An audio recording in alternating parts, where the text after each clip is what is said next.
Hello students, I am your maths teacher. आज हम अपना मैथ्स का चैप्टर नंबर 8 करेंगे, प्लेइंग विद कंस्ट्रक्शन। इसमें क्या पढ़ेंगे? हम लाइन सेगमेंट को मेजर करना देखेंगे, कंपैरिजन देखेंगे उनका, एंगल्स को मेजर करना, टाइप्स ऑफ एंगल्स, उनका क्लासिफिकेशन देखेंगे, उनको कंपेयर करना, देन क्लासिफिकेशन ऑफ ट्राइंगल्स देखेंगे, फिर क्वाड्रिलेटरल, स्क्वायर्स और रेक्टेंगल्स के बारे में थोड़ी नॉलेज देखेंगे, constructing squares and rectangles, searching diagonals of rectangles and squares, rectangle और स्क्वायर के डायगोनल्स ढूंढना सीखेंगे, points equidistant from two given points, and then questions and summarize करें. Here we studied some basic geometrical concepts such as point line. हम ये basic geometrical concepts line, ray, line segment, angle, triangle, secant सबके बारे में हम already पढ़ चुके हैं. A line segment is a part of a line. Line segment क्या है? Line का part होता है. It has two end points. उसमें दो end points होते हैं और definite length यानी fixed length होती है, कोई breadth या कोई thickness नहीं होती. लेंथ ऑफ लाइन सेगमेंट क्या होता है? डिस्टेंस होता है जिसको हम मेजर करते हैं metre, centimetre, millimetre, etcetera. 1 centimetre is equal to 10 millimetre, 1 metre is equal to 10 decimetre, 1 hectometre is equal to 10 decametre, 1 decimetre is equal to 10 centimetre, 1 decametre is equal to 10 metre, 1 kilometre is equal to 10 hectometre. अब देखते हैं line segment को major कैसे करते हैं. तो measure a line segment we need a ruler. हमें line segment को मेजर करने के लिए रूलर की रिक्वायरमेंट होती है. One edge of a ruler is marked in centimeter. Ruler के एक एज पे हम सेंटीमीटर्स मार्क करते हैं. Each centimeter is divided into 10 equal small divisions. और हर सेंटीमीटर 10 equal small divisions में डिवाइडेड होता है जिसको हम मिलीमीटर्स बोलते हैं. A line segment can be measured by two ways. Line segment को हम दो तरीके से मेजर कर सकते हैं. Let AB be the given line segment. For example, AB आपको एक लाइन सेगमेंट गिवन है, हमें इसे मेजर करना है. Place the ruler with edge along the segment AB such that the zero mark of the ruler coincides with point A. अब क्या करना है? इस लाइन सेगमेंट को हमें रूलर के साथ इस तरीके से रखना है कि जो पॉइंट ए है ये इस रूलर के जीरो के साथ कोइंसाइड करे. अब क्या करेंगे? अब रूलर पे मार्क, अब आप रीड करेंगे कि ये पॉइंट बी कहाँ पे आ रहा है. हम देखेंगे we see that the mark on ruler against B indicates 6 greater division. 6 greater division है और 5 स्मॉलर डिविजन है. तो ये क्या हो गया हमारे पास? लाइन सेगमेंट हो गई इसकी 5 सेंटीमीटर एंड ये कितना हो जाएगा? 6 centimetre and 5 millimetre. 6 greater division और 5 स्मॉलर डिविजन यानी कि 6.5 centimetre. Place the ruler on the plane of the paper and hold it firmly. अब क्या करा हमने? सेकेंड टाइप में हमने क्या किया? रूलर को हमने पेपर पे रखा और उसको टाइटली होल्ड कर दिया. Mark a point with a fine pencil. Pencil से हमने एक पॉइंट मार्क करा अगेंस्ट जीरो, जीरो के against. Name its point A. उसको हमने ए पॉइंट नाम दे दिया. Sliding the pencil. पेंसिल को स्लाइड करते जाएंगे gently along the edge of ruler. Draw line segment up to 6 centimetre 5 millimetre. हम 6 सेंटीमीटर 5 मिलीमीटर तक उस लाइन सेगमेंट को लेके जाएंगे और फिर जहां पे हमने स्टॉप किया उस पॉइंट को हम बी मार्क कर देंगे. ये कितना हो जाएगा हमारे पास? This will be equal to 6.5 centimetre. तो ऐसे में हमें ये 6.5 सेंटीमीटर की लाइन सेगमेंट मिलती है. Definition of positioning error in general words are that error can happen due to wrong angular view. अब अगर आप गलत एंगल से देखेंगे तो आपको उसमें एरर दिख सकता है. तो अगर हम इस लाइन सेगमेंट को मेजर कर रहे हैं तो हमें अपना जो आई का एंगल है वो क्या रखना होता है? बिल्कुल स्ट्रेट रखना होता है. अगर आप बिल्कुल स्ट्रेट देखोगे तो आपको करेक्ट दिखेगा, बट अगर आप लेफ्ट साइड या राइट साइड से देखोगे तो आपको करेक्ट नहीं दिखेगा. उस ऐसे केस में एरर आएगा. कंपैरिजन देखते हैं लाइन सेगमेंट्स का. It is obvious that the measure of line segment for length is unique. तो किसी भी लाइन सेगमेंट को अगर हम मेजर कर रहे हैं तो उसकी जो लेंथ कहलाती है वो क्या होगी? यूनिक होगी, एकदम डिफरेंट होगी. तो अगर दो लाइन सेगमेंट्स को कंपेयर करना है हम क्या करते हैं? रिलेशन फाइंड आउट करते हैं उनकी लेंथ के बीच. कैसे कर सकते हैं? वो ऑब्जर्वेशन से, ट्रेस करके या फिर एक्चुअली उसको मेजर करके. ऑब्जर्वेशन से कैसे करेंगे? Sometimes we can compare. कई बार हम दो लाइन सेगमेंट्स को सिंपली देखकर कंपेयर कर सकते हैं. फॉर एग्जाम्पल इनको हम देख के सिंपली बता सकते हैं कि ये लॉन्गर है इससे. लेकिन कुछ केसेस में ये मेथड कन्वीनियंट नहीं होता, जिसमें बहुत कम डिफरेंस होते हैं उसमें हम देख के नहीं बता सकते. Second is by tracing.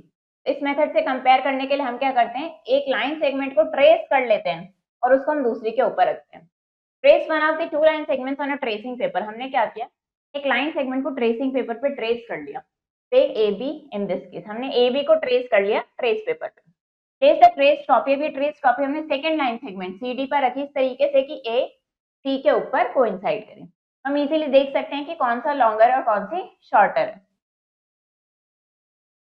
तो हमने क्या किया? यहाँ पे हमने रखा ए और सी हमारा सेम पॉइंट पे आया. ये हमारी ए बी थी और सी डी हमारी ये थी. तो हमें क्या दिख रहा है, ए बी स्मॉलर है सी डी से, क्योंकि ए बी यहाँ तक है और सी डी यहाँ से लेके आगे तक जा रही है, तो यानी कि सी डी क्या है, ग्रेटर है। तो इस तरीके से हम कर सकते हैं। 3 डिफरेंट सिचुएशंस हो सकते हैं कि ऐसे में ए बी स्मॉलर हो, और अगर इक्वल होगी तो दोनों सेम पॉइंट्स पे कोइंसाइड करेंगे, और अगर बिगर होगी तो सी डी पहले ही खत्म हो जाएगा और ए बी आगे तक जाएगा। Third method is by actual measuring there length, उनकी लेंथ को एक्चुअली मेजर करके, कैसे करेंगे, रूलर की हेल्प से या फिर रूलर एंड डिवाइडर की हेल्प से उनको हम कंपेयर कर सकते हैं। ड्रॉ एनी लाइन सेगमेंट, आपको कोई line segment A B draw करनी है, और उसमें एक पॉइंट सी लेना है जो ए और बी के बीच में लाएगा, देन आपको इनकी लेंथ मेजर करनी है और देखना है कि क्या A B A C plus B C के इक्वल होगा। तो हमने कोई एक लाइन सेगमेंट ए बी ले लिया है यहाँ पे, उसमें एक पॉइंट सी मार्क करें, ए बी 5 है, ए सी 3 है एंड सी बी 2 है। हमने क्या किया, ए सी प्लस सी बी हमने ऐड किया, तो हमने देखा है किसके इक्वल आ रहा है, 5, और ए बी क्या है, 5। तो यस, ये what is the disadvantage in comparing line segments by pair observation. तो लाइन सेगमेंट्स को सिंपली ऑब्जर्व करके अगर हम कंपेयर कर रहे हैं तो उसका डिसएडवांटेज मतलब उसका नुकसान क्या है। तो जब हम लाइन सेगमेंट्स को सिंपली ऑब्जर्व करके कंपेयर करते हैं, ऐसे में क्या होता है, अगर उसमें बहुत ही कम डिफरेंस है लाइन सेगमेंट्स की लेंथ में, तो हम एक्यूरेटली उसको नहीं बता सकते हैं, और ऐसे में गलतियां हो सकती हैं। Why is it better to use a divider than ruler while measuring the length of line segment? Divider use करना बेटर क्यों है रूलर के कंपैरिजन में जब आप लाइन सेगमेंट को मेजर करते हैं। Verify whether E is the mid point. अब यहाँ पे हमें वेरीफाई करना है अगर ई मिड पॉइंट है ए आई का, ये हमें चेक करना है कि ई मिड पॉइंट है ए आई का। तो अगर हम देखें ए ई, ये कितना डिस्टेंस है, 1 2 3 4, यहाँ पे 4 यूनिट, और यहाँ पे कितना है, 1 2 3 4, ये भी कितना है, 4 यूनिट्स है। ये दोनों डिस्टेंस कैसे हैं, इक्वल है, इसका मतलब ई क्या है, इसका मिड पॉइंट। ABC 3 points हैं on a line such that AB 5 है, BC 3 है and AC 8 है. Which one of them lies between the other? कौन सा पॉइंट इन दो के बीच में लाई करता है। तो यहाँ पे हमें 3 पॉइंट गिवन है ABC, AB 5 है, BC 3 एंड AC 8 है। AC सबसे लॉन्गर है तो इसका मतलब AC इस तरीके से बनेगी, ये कितनी होगी, 8 होगी। तो B कहाँ लाई करेगा, B इन दोनों के बीच में लाई करेगा। यहाँ पे B हो जाएगा, ये BC कितनी गिवन है हमें, 3, AB है हमारे पास 5, और ये पूरी कितनी है हमारे पास 8, यानी कौन सा पॉइंट लाई कर रहा है इनके बीच में, B पॉइंट लाई करेगा। In the following figure of triangle ABC, आपको क्या करना है, इनकी साइड्स मेजर करनी है। Check in each case whether the sum of length of any two sides of triangle is always greater than the third.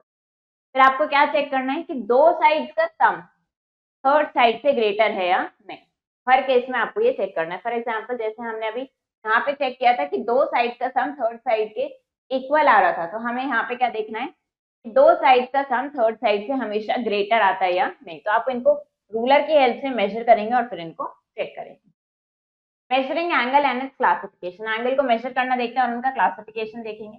Angle को measure करने के लिए सपोज अ रे after starting from its initial position OA, O से एक रे start हो रही है, इनिशियल पोजीशन OA,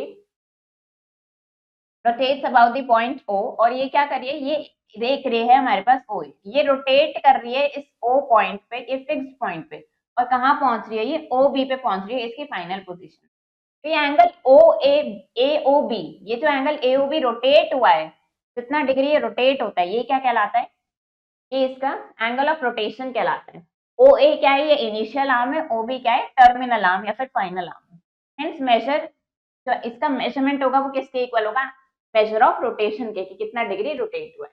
तो इससे हमने क्या फाइंड आउट किया कि मैग्नीट्यूड ऑफ एन एंगल क्या है, amount of rotation to which the initial arm be rotated, कि इनिशियल आर्म को हम कितना क्लॉकवाइज या एंटी क्लॉकवाइज रोटेट कर रहे हैं, इस अमाउंट से रोटेट कर रहे हैं अबाउट द वर्टेक्स, जिससे कि वो पोजीशन फाइनल आर्म तक आ रही है।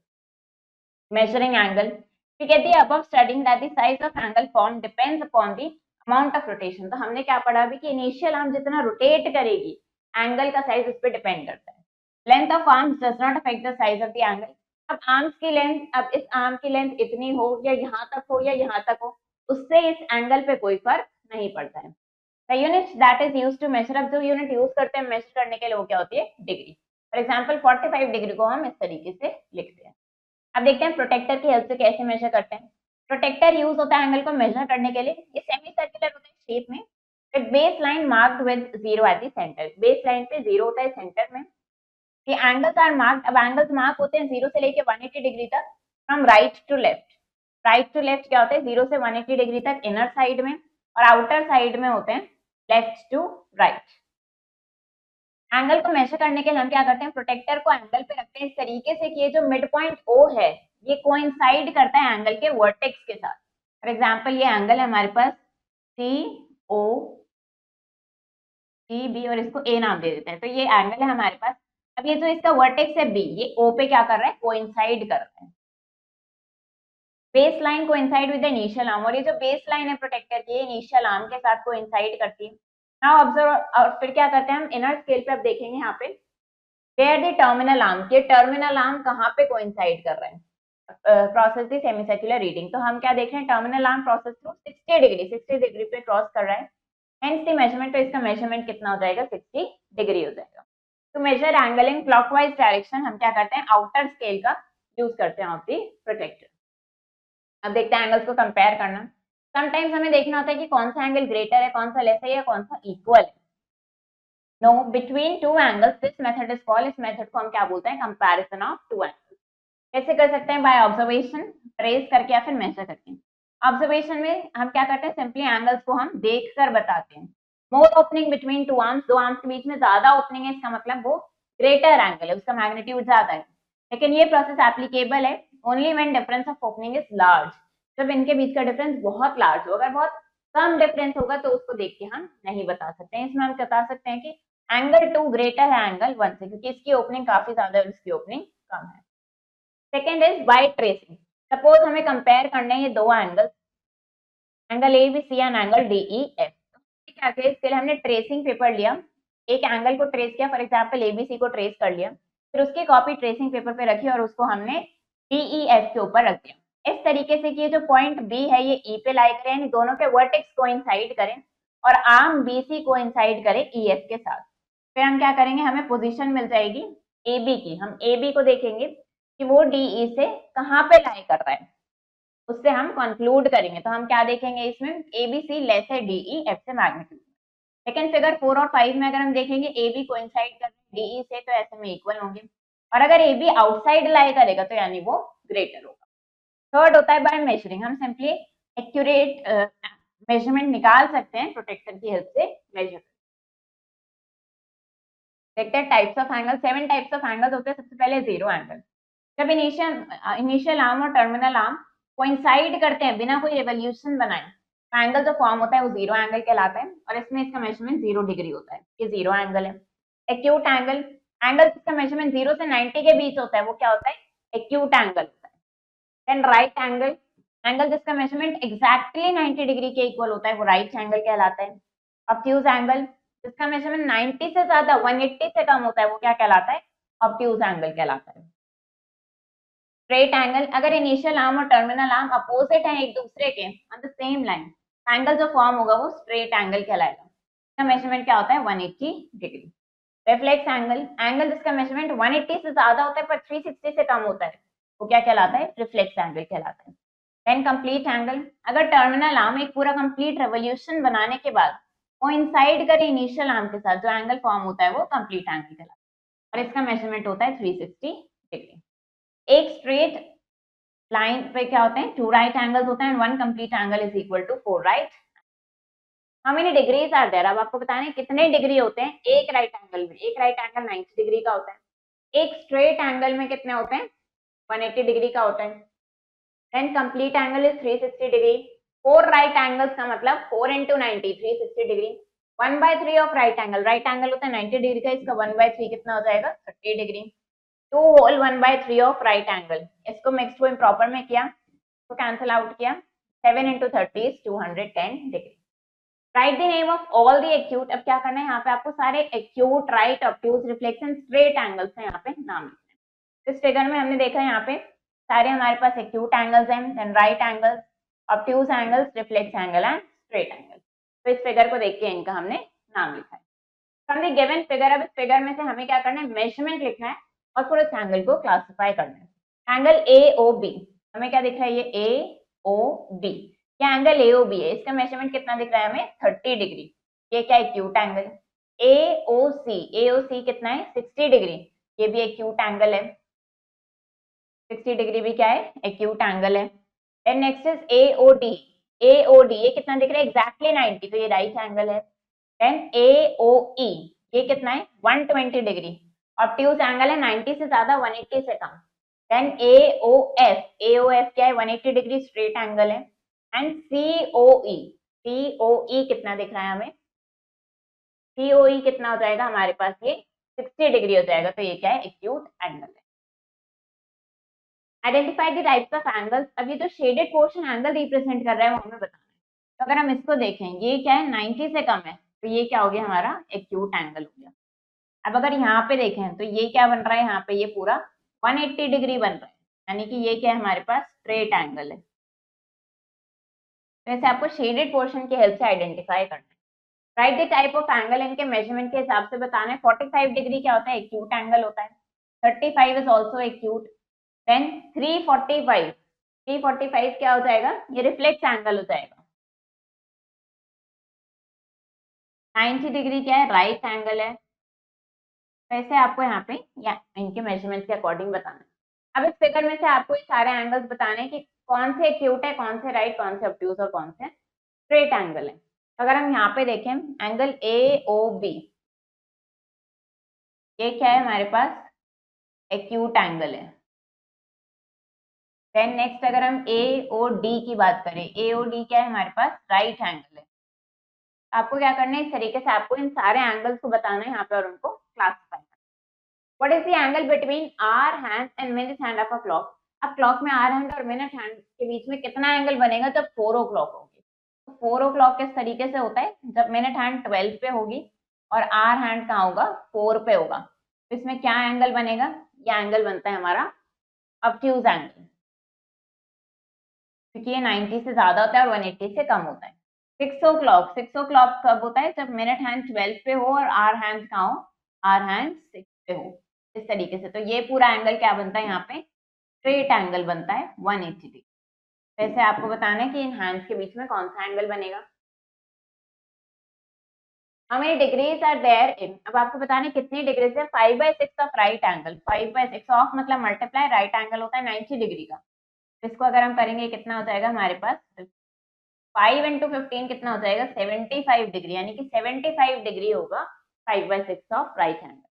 And how many right angles do you make if you start facing? अब कितने राइट एंगल्स आप बनाओगे अगर आप फेस करना स्टार्ट करो south and turn anticlockwise to west? Direction देखते हैं। इस तरीके से हमारे पास ये डायरेक्शन होती है north, south, east and west. तो ये क्या बोल रहे हैं कि आप फेस कर रहे हो साउथ में और फिर आपने एंटी क्लॉकवाइज टर्न किया है। एंटी क्लॉकवाइज किधर टर्न किया है? वेस्ट की तरफ टर्न किया है।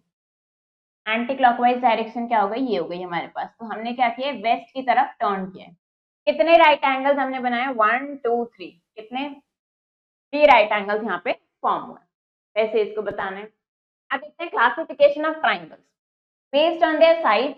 3 triangles are classified as.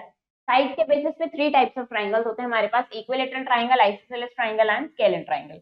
Angles के बेसिस पे भी 3 ट्राइंगल्स होते हैं। Acute angle triangle, obtuse angle triangle and right angle triangle, यानी कि 6 टाइप्स ऑफ ट्राइंगल्स होते हैं ज्योमेट्री। तो ये हमारे पास साइड के बेसिस पे इक्विलेटरल ट्राइंगल में क्या होती है? सारी साइड्स इक्वल होती है और सबका मेजरमेंट 60 डिग्री होता है। आइसोसेलेस में 2 साइड्स इक्वल होती है और उनके अपोजिट एंगल्स इक्वल होते हैं। स्केलिन में सारी साइड्स डिफरेंट होती हैं।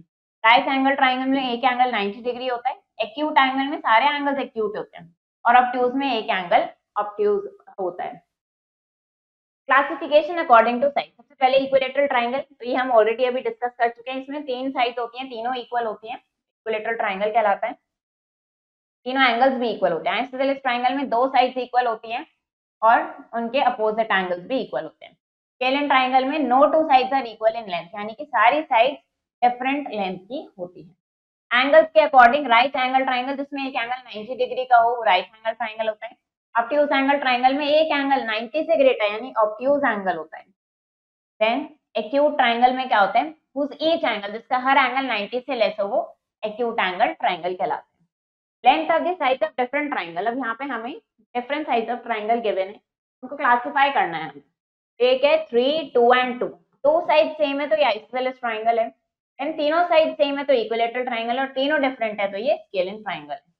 अब एंगल्स के बेसिस पे क्लासिफाई करेंगे 150 degree, 10 and 20। 150 degree obtuse angle triangle हो गया, 90 डिग्री आ गया तो राइट एंगल ट्राइंगल हो गया, और सारे एक्यूट है तो ये क्या हो गया, acute angle triangle. Name the type of following triangles, अब इनका टाइप बताना है हमें। 7, 8 और 9 इसकी साइड्स है तो ये क्या हो गया, स्केल एंड ट्राइंगल, तीनों साइड्स डिफरेंट है। 10, 3.5, 4.5 एंड 5.3, अगेन ये क्या स्केल एंड ट्राइंगल है क्योंकि तीनों साइड्स डिफरेंट है। फिर उसके बाद हमारे पास एक ट्राइंगल पी क्यू आर है जिसमें ये तीनों साइड्स इक्वल है, 6 के इक्वल, ये क्या हो गया हमारा इक्विलेटरल ट्राइंगल में। कैसे आपको इनको क्लासिफाई करना है। Name each of the following, अब इनके मेजरमेंट के अकॉर्डिंग बताना है, ये क्या दोनों 6 हैं तो ये क्या हो गया हमारे पास आइसोसेलेस ट्राइंगल हो गया, सारी साइड्स इक्वल हैं तो ये क्या हो गया इक्विलेटरल ट्राइंगल हो गया है। ऐसे आपको इनको बताना है। Length of the sides of different triangle are given below, different triangle की लेंथ हमें गिवन, अगेन क्लासिफाई करना है। तीनों साइड्स डिफरेंट है तो क्या हो गया स्केल एंड ट्राइंगल, दो साइड सेम है तो ये हो गया आइसोसेलेस ट्राइंगल। यहाँ पे एंगल के बेसिस पे बताएंगे, 120 डिग्री तो ये क्या हो गया ऑब्ट्यूज एंगल, तीनों एक्यूट एंगल्स हैं तो एक्यूट एंगल ट्राइंगल, एक 90 डिग्री है तो ये हो गया right angle. Put a tick in front of correct statement, अब करेक्ट स्टेटमेंट के आगे टिक लगाना है और इनकरेक्ट के आगे क्रॉस लगाना है। No isosceles triangle is obtuse, कोई भी आइसोसेलेस ट्राइंगल ऑब्ट्यूज नहीं हो सकता है। आइसोसेलेस ट्राइंगल क्या होता है, जिसमें हमारे पास कैसे होता है आइसोसेलेस ट्राइंगल, जिसमें क्या होते हैं ये दो एंगल्स हमारे पास इक्वल होते हैं, दो एंगल्स इक्वल होते हैं और थर्ड एंगल हमारे पास डिफरेंट होता है। तो इन्होंने बोला है कि कोई भी आइसोसेलेस ट्राइंगल ऑब्ट्यूज नहीं होता है। ऑब्ट्यूज एंगल कौन सा होगा, ऑब्ट्यूज एंगल ट्राइंगल क्या होता है जो 90 से ज्यादा हो और 180 से कम हो। तो क्या कोई ऐसा ट्राइंगल हो सकता है, ये बताएंगे। Each acute triangle is equilateral, her acute triangle क्या होता है इक्विलेटरल होता है, तो ये क्या है फॉल्स, ऐसा कुछ कंपल्सरी नहीं है। Any 3 line segments make a triangle, कोई भी 3 लाइन सेगमेंट से एक ट्राइंगल बना लेती हैं। अब ट्राइंगल में है 4 वर्टिसेस, ट्राइंगल में 4 वर्टिसेस हो सकते हैं, false. Triangle has 3 sides, triangle में 3 साइड्स होती हैं, ट्रू। इस तरीके से फॉल्स और ट्रू ने आपको क्या करना है, यहाँ पे क्रॉस और टिक मार्क पुट करना है, कैसे आप यहाँ पे इसको बताएंगे। अब देखते हैं क्वाड्रिलेटरल्स का क्लासिफिकेशन। क्वाड्रिलेटरल क्या है, 2 डायमेंशनल शेप है जिसमें 4 साइड्स होती हैं। तो 7 टाइप्स ऑफ क्वाड्रिलेटरल्स होते हैं, trapezium, isosceles, kite, parallelogram, rhombus, square and rectangle. तो कुछ इंपॉर्टेंट क्वाड्रिलेटरल का फ्लो चार्ट हमें यहाँ पे गिवन है। One pair of parallel side, ऐसा क्वाड्रिलेटरल जिसमें एक पेयर पैरेलल साइड का होता है वो क्या है, trapezium and isosceles trapezium. Then 2 pair होते हैं पैरेलल साइड्स के, पैरेललोग्राम कहलाता है। और ये फर्दर इसमें क्लासिफाइड है रोम्बस, स्क्वायर एंड रेक्टेंगल। और जिसमें एक भी पैरेलल पेयर नहीं होता है वो क्या है, काइट। क्वाड्रिलेटरल क्या है, 4 साइडेड पॉलीगन है जिसमें 4 वर्टिसेस होते हैं। Quadrilateral has 4 angles, 4 sides and 4 vertices. अब ये क्वाड्रिलेटरल एबीसीडी है, AB and BC, BC and CD, CD and DA and DA and AB, ये क्या है इसकी एडजेसेंट साइड्स हैं।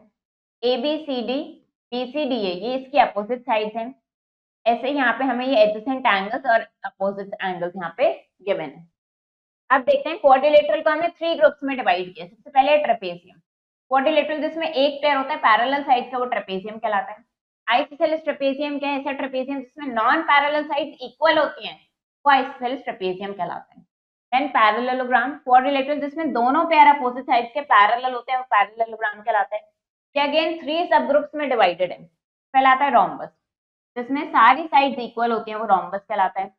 रेक्टेंगल में ईच एंगल 90 डिग्री का होगा और अपोजिट साइड्स कैसी होंगी, इक्वल होंगी, वो रेक्टेंगल कहलाएगा। स्क्वायर में क्या होता है, हर एंगल राइट एंगल होगा और सारी साइड्स इक्वल होंगी, वो स्क्वायर कहलाते हैं। यानी कि rhombus having each angle as right angle is called a square, यानी कि अगर रोम्बस में सारे एंगल्स 90 डिग्री के हो जाएंगे तो वो स्क्वायर कहलाएगा।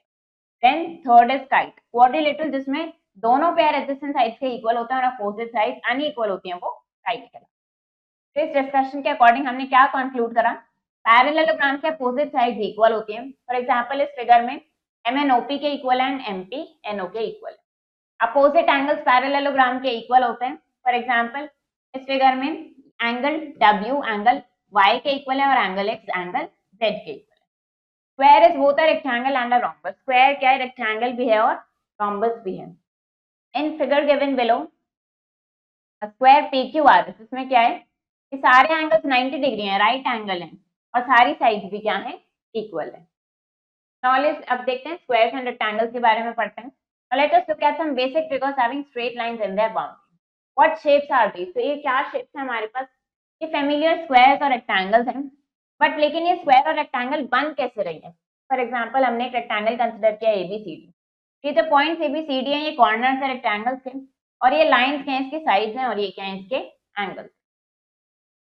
The blue sides AB and CD, अब ये जो ब्लू साइड्स हैं AB और CD अपोजिट साइड्स हैं क्योंकि अपोजिट लाई कर रहे हैं एक दूसरे के, ऐसे ही AD और BC भी क्या है अपोजिट पेयर है अपोजिट साइड्स का। रिकॉल दैट रेक्टेंगल में क्या होता है अपोजिट साइड्स इक्वल होते हैं और सारे एंगल्स 90 डिग्री के होते हैं। As in the case of rectangle, corners and sides are defined for the square in same manner. इसी तरीके से कॉर्नर और साइड स्क्वायर के भी इसी सेम मैनर में डिफाइंड होते हैं। स्क्वायर क्या सेटिस्फाई करता है कि सारी साइड्स इक्वल और सारे एंगल 90 डिग्री के। The rectangle in above figure and the name given to it, उसको नेम क्या दिया है ABCD, तो ये रेक्टेंगल को हम और क्या नाम दे सकते हैं BCDA, CDAB, DABC, इस तरीके से काफी सारे नाम दे सकते हैं। और रेक्टेंगल कैन बी नेम्ड, इसको नेम दे सकते हैं हम combination of labels around its corner, corner को जो हमने नाम दिए उसके अकॉर्डिंग हम काफी सारे नेम इसको दे सकते हैं। तो for example it can not be name ABDC या ACBD, हम नहीं दे सकते हैं। तो क्या आपने देखा कि कौन से नेम अलाउड है और कौन से नेम अलाउड नहीं है ना। Valid name corners occur in an order of travel around the rectangle starting from any corner, तो वैलिड नेम कौन सा होगा जिसमें ये जो कॉर्नर्स हैं ये क्या करेंगे ऑर्डर में ट्रैवल करेंगे, इनको हम कॉर्नर से स्टार्ट करते हुए। Which of the following is not a name of this square, तो इस स्क्वायर का नाम क्या नहीं हो सकता, हमारे पास है PQSR, PQSR, ये क्या हुआ, ये हमने ऑर्डर में ट्रैवल नहीं किया तो ये नहीं हो सकता। देन SPQR, SPQR, ये हमने ऑर्डर में ट्रैवल किया है तो ये हो सकता है। QRSP, ये भी हो सकता है। देन RSPQ, ये भी हो सकता है। अब देखते हैं रोटेटेड स्क्वायर्स एंड रेक्टेंगल्स, तो हमने एक स्क्वायर पीस ले लिया पेपर का जिसकी सारी साइड्स इक्वल हैं और सारे एंगल्स 90 डिग्री के इक्वल। इट इज रोटेटेड, उसको रोटेट किया है, क्या अभी भी वो स्क्वायर है। हम देखते हैं रोटेटेड पेपर स्टिल स्क्वायर की प्रॉपर्टी सेटिस्फाई करे, सारी साइड्स इक्वल हैं, सारे एंगल्स 90 डिग्री हैं, तो स्क्वायर को रोटेट करने से उसकी लेंथ और एंगल्स में कोई चेंज नहीं आएगा। देयरफॉर ये रोटेटेड फिगर अभी भी सारी प्रॉपर्टी सेटिस्फाई कर रहा है तो ये भी स्क्वायर है। और इसी तरीके से रोटेटेड रेक्टेंगल भी रेक्टेंगल ही रहेगा। ड्रॉ द रेक्टेंगल, अब क्या करना है आपको, रेक्टेंगल और 4 स्क्वायर ड्रॉ करने हैं डॉट पेपर पे। What did you do to recreate this figure so that the 4 squares are placed symmetrically around the rectangle? Discuss with your class. Identify if there are any squares in this collection. तो आपको identify करना है अगर इसमें कोई भी square हमारे पास यहाँ पे है। Measurements का भी यूज कर सकते हैं अगर नीड हो। हम यहाँ पे देखते हैं, हमने डॉट पेपर पे बनाया हुआ है। अगर हम यहाँ पे देखें कितने डॉट्स कनेक्टेड है, यहाँ पे हम कितने आ रहे हैं, यहाँ पे यूनिट्स 1 2 3 4, यहाँ पे 1 2 3 4 एंड 1 2 3 4 1 2 3 4, ठीक है, सारी साइड्स इक्वल है, लेकिन क्या सारे एंगल 90 डिग्री हैं, तो आप इसको मेजर करके यहाँ पे देख सकते हैं। अगर ये सारे एंगल भी 90 डिग्री हैं तो ये स्क्वायर है। तो इस तरीके से आपको यहाँ पे बताना है। Is it possible to reason out if the squares or sides are equal or not, and if the angles are right or not without using any measuring instrument? क्या हम इसमें बिना measuring instrument के बता सकते हैं कि एंगल्स ही right होंगे या नहीं? And we do this only by looking, क्या हम सिर्फ देख के इसको बता सकते हैं? अब क्या करना है आपको, ड्रॉ एटलीस्ट 3 रोटेटेड स्क्वायर और रेक्टेंगल ड्रॉ करना है आपको डॉट ग्रिड पे इस तरीके से कि corners are on the dots, और फिर वेरीफाई करना है अगर स्क्वायर और रेक्टेंगल जो आपने ड्रॉ करें वो सारी प्रॉपर्टी सेटिस्फाई कर रहे हैं या। अब देखते हैं स्क्वायर और रेक्टेंगल को कंस्ट्रक्ट कैसे करेंगे। कंस्ट्रक्ट करने के लिए तो क्या करते हैं, how would you construct square with a side 8 centimetre, अगर एक स्क्वायर बनाना है जिसकी साइड 8 सेंटीमीटर है तो कैसे करेंगे। For help you can see the following figure. A square PQRS of side 8 centimetre construct करना है। हमने क्या किया, सबसे पहले हमने एक लाइन सेगमेंट PQ ड्रॉ करी 8 सेंटीमीटर, फिर हमने क्या किया, P पॉइंट पे हमने इस प्रोटेक्टर को रखा और हमने यहाँ से यहाँ का point to draw perpendicular to PQ to P, यहाँ से एक परपेंडिकुलर ड्रॉ करना है क्योंकि हमें क्या पता है स्क्वायर के सारे एंगल क्या होते हैं 90 डिग्री के होते हैं। यहाँ पे 90 डिग्री का एंगल हमने बनाया, इसको मार्क किया, इस लाइन को हमने इस तरीके से एक्सटेंड कर दिया, यह एंगल क्या बना हमारे पास 90 डिग्री बना। अब हमें क्या करना है यहाँ पे, लेकिन हमें इसकी लेंथ 8 सेंटीमीटर तक लेनी है, तो हम क्या करेंगे, रोलर की हेल्प से देखेंगे कि यहाँ पे 8 कहाँ आ रहा है। हमने देखा यहाँ पे 8 आ रहा है, हमने यहाँ पे पॉइंट S मार्क कर दिया। अब हम इसको, ये हमारा एक मेथड है और क्या करेंगे इस तरीके से आगे इसको कंटिन्यू कर सकते हैं। सेकेंड मेथड क्या है कि हम कंपास का यूज करें। हमने क्या किया, यहाँ पे 8 सेंटीमीटर इसमें देखा और फिर क्या करें, यहाँ पे हमने ये अपना पॉइंटेड एंड रखा और पेंसिल वाले एंड से हमने यहाँ पे आर्क मार्क करी। हमने देखा यहाँ पे ये कट हो रहा है तो ये पॉइंट हमारा 8 सेंटीमीटर। नेक्स्ट क्या किया हमने, इस पॉइंट पे पॉइंट क्यू पे अगेन परपेंडिकुलर ड्रॉ कराएंगे, 90 डिग्री ड्रॉ करें इस तरीके से, फिर 8 सेंटीमीटर की आर्क ड्रॉ करी और इन दोनों आर्क्स को फिर क्या कर दिया हमने, ज्वाइन कर दिया। तो ये आपके पास क्या बन जाएगा, स्क्वायर बन जाएगा जिसमें सारी साइड 8 सेंटीमीटर और सारे angles 90 degree. And construction in rectangle, अब एक रेक्टेंगल बनाने जिसकी लेंथ और ब्रेथ हमें गिवन है। क्या करेंगे, पहले एक स्ट्रेट लाइन हमने ए बी बनाई 5 सेंटीमीटर। अब हमें पता है इसके भी सारे एंगल्स 90 डिग्री के होते हैं। यहाँ पे हमने 90 डिग्री का एंगल बनाया, यहाँ पे भी 90 डिग्री का एंगल बनाया और फिर क्या किया, लेंथ 5 सेंटीमीटर है, ब्रेथ है 3 सेंटीमीटर, हमने यहाँ से 3 सेंटीमीटर की आर्क लगाई, यहाँ से भी 3 सेंटीमीटर की आर्क लगाई, फिर उनको ज्वाइन कर दिया। तो ये क्या बन गया हमारे पास, ये रिक्वायर्ड रेक्टेंगल बन गया। अब क्या करना है आपको, रेक्टेंगल बनाना है जिसकी साइड जिसकी लेंथ और ब्रेथ गिवन है। आफ्टर ड्राइंग चेक करना है कि अगर ये रेक्टेंगल की प्रॉपर्टी सेटिस्फाई कर रहा है या नहीं। ऐसे यहाँ पे रेक्टेंगल बनाएंगे और फिर इनकी प्रॉपर्टीज चेक करनी है। Searching diagonals of rectangles and square, सब देखते हैं रेक्टेंगल और स्क्वायर के डायगोनल की बात करते हैं। Consider a rectangle PQRS, PQRS हमारे पास रेक्टेंगल है, हमने क्या किया, PR और QS ज्वाइन कर दिया। ये दो लाइंस क्या कहलाती हैं, रेक्टेंगल के डायगोनल्स कहलाएंगे। इनकी लेंथ कंपेयर करनी है, फर्स्ट प्रिडिक्ट द आंसर। अगर हम इसको प्रिडिक्ट करें फिर हम क्या करें, then construct a rectangle marking the points are shown and measure the diagonal. इस रेक्टेंगल में right angles at P and R, इनको क्या बोला है हमने, ये अपोजिट एंगल्स हैं और दूसरा पेयर क्या है, अपोजिट एंगल्स का Q और S पे है। ऑब्जर्व दैट डायगोनल क्या कर रहा है, डिवाइड कर रहा है हर पेयर ऑफ अपोजिट एंगल को टू स्मॉलर एंगल्स में। तो in this figure diagonal PR, ये जो डायगोनल PR है ये क्या कर रहा है, एंगल R को डिवाइड कर रहा है टू स्मॉलर एंगल्स में P और H में। Diagonal also divide angle P into P and D, P और D में इसको डिवाइड कर रहा है। तो क्या ये G और H इक्वल होंगे और क्या ये C और D इक्वल है, पहले प्रेडिक्ट करना है आंसर और फिर हम इनको मेजर करके देखेंगे। क्या ऑब्जर्व करेंगे, आपको पेयर ऑफ एंगल्स आइडेंटिफाई करने की इक्वल है या। कंस्ट्रक्शन देखते हैं। अब आपको एक रेक्टेंगल कंस्ट्रक्ट करना है in which one of the diagonals divides the opposite angle into 60 and 30 degree. इसमें एक डायगोनल क्या करेगा, उस एंगल को डिवाइड करेगा 60 डिग्री और 30 डिग्री में। पहले क्या किया, हमने एक रफ डायग्राम बनाया। In what order should it's part be drawn, हम एक रफ पॉसिबल स्केच बनाएंगे। हमने क्या किया, सबसे पहले ए बी ड्रॉ कर ली, आर्बिट्ररी लेंथ की, कुछ भी लेंथ की हमने ड्रॉ कर ली। नेक्स्ट पॉइंट क्या होगा, जो उस पर लोकेट करना है हमें, यहाँ पे हमने 90 डिग्री बनाया। अब इस 90 डिग्री से हमें पता है इसको हमें 60 और 30 में डिवाइड करना है। यहाँ पे हम क्या करेंगे, 60 डिग्री बनाएंगे। We know that the line on D which on which D lies, draw a line through A perpendicular to AP। तो हमने क्या किया, परपेंडिकुलर लाइन ड्रॉ करी। नाउ एंगल ए डिवाइड होगा टू एंगल्स में और एक का measurement 60 degree. Check what the other angle is, there are at least two ways. अब ये second of finding the point D point find करने के दो तरीके। एक क्या है, one uses the fact that all angles of a rectangle are right angle, के सारे एंगल्स राइट एंगल होते हैं।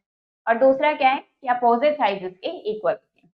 पहला मेथड देखते हैं। हमने क्या किया, परपेंडिकुलर लाइन ड्रॉ करी टू BC एट C। यहाँ पे हमने परपेंडिकुलर यानी 90 डिग्री ड्रॉ करा हमने, जिससे कि हमें ये पॉइंट D मिल गया। सेकेंड मेथड क्या है, कंपास का यूज किया। हमने क्या किया, मार्क द पॉइंट D इस तरीके से कि BC के इक्वल AD होगा। तो यहाँ पे हम आर्क लगाएंगे, यहाँ पे क्या करेंगे, ऐसे आर्क लगाएंगे और फिर इनको हम सिंपली ज्वाइन कर देंगे। कंस्ट्रक्टर रेक्टेंगल जहाँ पे वन ऑफ इट्स साइड, एक साइड हमें 5.5 सेंटीमीटर गिवन है और डायगोनल गिवन हमें 8 सेंटीमीटर। रफ स्केच बनाया, देखते हैं क्या स्टेप्स होंगे। पहले हमने बेस CD बनाया जिसकी 5.5 सेंटीमीटर है। फिर हमने एक परपेंडिकुलर बनाया इस पे पॉइंट C पे, जिसको हमने लाइन L बोल दिया। अब ये इजी है to know that this is the line perpendicular to the base. Point B should be somewhere on this line, point B इसी लाइन पे कहीं पर होना चाहिए। अब उसको स्पॉट कैसे करेंगे, हमें और क्या पता है पोजीशन ऑफ B के बारे में, it is of distance 8 centimetre from point D, वो D से 8 सेंटीमीटर की दूरी पे। One of the ways of marking B, हमने क्या कर सकते हैं कि रूलर लेके हम ट्राई कर सकते हैं, move it around to get a line point on the line. हम रूलर रखें यहाँ पे और इस तरीके से जब भी वो 8 सेंटीमीटर आए इस लाइन पे, वहाँ पे पॉइंट मार्क कर। लेकिन इसमें ट्रायल एंड एरर लगेगा और ये ज्यादा अच्छा मेथड नहीं है। तो इसके लिए हम क्या करेंगे, to get one required point of distance 8 centimetre, हम उसको एक्सप्लोर करेंगे सारे पॉइंट्स को। You know what this shape is. पहले हमने क्या करा, construct a circle of radius 8 centimetre. हमने एक सर्कल बनाया रेडियस 8 सेंटीमीटर का with point D as the centre, D को सेंटर लेके, ये जो पॉइंट है इसको सेंटर लेके हमने 8 सेंटीमीटर का ये बनाया। Can you spot the point be here, क्या आप बी पॉइंट स्पॉट कर सकते हो? तो हमें दिख रहा है यहाँ पे ये बी पॉइंट होगा। Consider the point eight which the circle and line, जहाँ पे सर्कल और लाइन इंटरसेक्ट कर रहे हैं, ये पॉइंट क्या हो जाएगा हमारा, बी पॉइंट हो जाएगा। सेकंड मेथड क्या है, इसको बनाने के लिए जरूरी नहीं है कि हम पूरा सर्कल बनाएं, हम सिर्फ एक आर्क लगा सकते हैं लाइन एल पे। Third step can also be done in the figure, इस तरीके से भी कर सकते हैं, सिर्फ पूरा सर्कल ना बना के सिंपली यहाँ पे हम एक आर्क लगा सकते हैं। तो इससे भी हम क्या, हमें क्या मिलेगा, ये पॉइंट बी हमें मिल जाएगा। फिर इसके बाद क्या करेंगे, इसको हम ज्वाइन कर देंगे, परपेंडिकुलर्स बना देंगे डीसी और बीसी के, जो डी और बी से पास होगी, हमें फोर्थ पॉइंट ए मिल जाएगा और ये हमारा रेक्टेंगल मिल जाएगा जो हमें जैसा रिक्वायर्ड। तो अब क्या करना है आपको, कंस्ट्रक्ट करना है एक रेक्टेंगल जिसमें एक डायगोनल डिवाइड कर रहा है अपोजिट एंगल को 50 और 40 डिग्री में, और एक ऐसा रेक्टेंगल जिसकी साइड 4 सेंटीमीटर और डायगोनल की length 8 centimetre. Points equidistant from two given point, ऐसे पॉइंट की बात करते हैं जो इक्विडिस्टेंट है दो गिवन पॉइंट से। इक्विडिस्टेंस मतलब कि सेम डिस्टेंस पर, इक्वल डिस्टेंस पर लाई करते हैं। कंस्ट्रक्ट करना है हमें हाउस, ये फिगर रिक्रिएट करनी है। See that all lines forming the border of the house are of length 10 centimetre. हम क्या देख रहे हैं कि जो बॉर्डर बना रहे हैं हाउस का, सारी लाइन सेगमेंट्स क्या है, 10 सेंटीमीटर की है। फर्स्ट टास्क क्या है कि आइडेंटिफाई करना है कि किस सीक्वेंस में ये बनाना है और कर्व्स को कैसे ड्रॉ करना है। तो हमने क्या किया, we need to locate the point A that is of distance 10 from the points B and C. You might have realized that this can be done using a ruler. Ruler की help से कर सकते हैं लेकिन काफी trial and error लगेगा। This construction can be further simplified. इसको और सिंप्लीफाई कर सकते हैं। अगर आपने गेस कर लिया इसको कैसे करना है, कंपास की हेल्प से कर सकते हैं। आपको पॉइंट A सर्च करना है। हमने क्या किया, पहले यहाँ पे इस तरीके से इनको ड्रॉ कर लिया। There is a similarity between problem of finding A in this problem and point B at step 3. हमने क्या किया, कर्व ड्रॉ करा हमने यहाँ पे, that has all its points of 10 centimetre from point B. Circle centred at B, centre रखा उसको B और रेडियस रखा 10 सेंटीमीटर। क्या ये हेल्प कर रहा है पॉइंट A को स्पॉट करने में? Point A can be located by finding the correct point on the circle that is of distance 10 centimetre from point C. तो पॉइंट C से 10 सेंटीमीटर के डिस्टेंस पे होगा।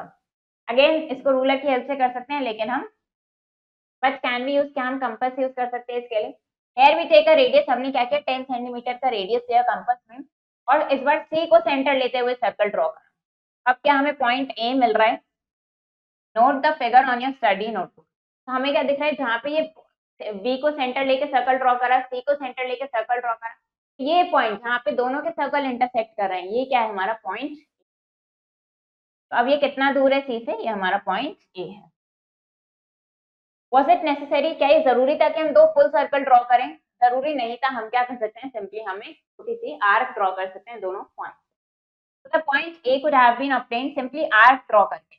ए बी को ज्वाइन कर देंगे, ए सी को ज्वाइन कर देंगे स्ट्रेट लाइन से, ये हमें क्या मिल जाएगा, ये हमारा हाउस इस तरीके से कंस्ट्रक्ट हो जाएगा। हमने 10 सेंटीमीटर रेडियस लिया कंपास में फ्रॉम ए और आर्क ड्रॉ करिए जो इनको टच करिए इस तरीके से, ये हमारा रिक्वायर्ड हाउस रेडी हो जाएगा। तब आपको एक बिगर हाउस बनाना है जिसमें सारी साइड 5.5 सेंटीमीटर लेंथ की। गिव द रीजन, रीजन देना है आपको कि स्क्वायर रेक्टेंगल भी है। स्क्वायर रेक्टेंगल है क्योंकि अपोजिट साइड इक्वल होती है, पैरेलल होती है और एंगल्स क्या होते हैं 90 डिग्री के इक्वल होते हैं। ये पैरेलल भी हैं और एंगल्स कैसे हैं 90 डिग्री के इक्वल है। देन स्क्वायर एक रोम्बस है। स्क्वायर रोम्बस है क्योंकि opposite pair of side parallel होते हैं और सारी साइड क्या होती हैं, इक्वल होती हैं। And rectangle is also parallel. Rectangle क्या है, पैरेललोग्राम है क्योंकि अपोजिट पेयर ऑफ साइड क्या होते हैं इसके, पैरेलल होते हैं रेक्टेंगल के, इसलिए पैरेललोग्राम है। रोम्बस भी एक पैरेललोग्राम है क्योंकि इसके भी क्या है, opposite pair of side parallel होते हैं। एंड स्क्वायर भी एक पैरेललोग्राम है क्योंकि इसमें भी सेम रीजन है कि अपोजिट पेयर ऑफ साइड क्या होते हैं, parallel. I am a 4 sided polygon, ठीक है 4 साइडेड पॉलीगन, आपको गेस करना है कि ये कौन है। Some of them have more than one answer. I am a parallelogram. Parallelogram है having all angles of 90 degree. सारे एंगल 90 डिग्री के हैं बट एडजेसेंट साइड्स अनइक्वल, लेकिन एडजेसेंट साइड्स अनइक्वल है तो ये क्या होगा, रेक्टेंगल हो जाएगा। सारे एंगल 90 डिग्री के हैं लेकिन एडजेसेंट साइड्स क्या है, अनइक्वल है। I have both pair of adjacent sides equal and opposite sides unequal. Opposite sides क्या है, अनइक्वल है, और एडजेसेंट साइड्स क्या है, इक्वल है। तो ये क्या हो जाएगा, काइट हो जाएगा। तो ऐसे आपको इनके आंसर करना है। Name the quadrilateral given below. अब इन क्वाड्रिलेटरल्स के नाम बताने। ये क्या है हमारे पास, काइट है। देन ये क्या है हमारे पास, ट्रेपेजियम है।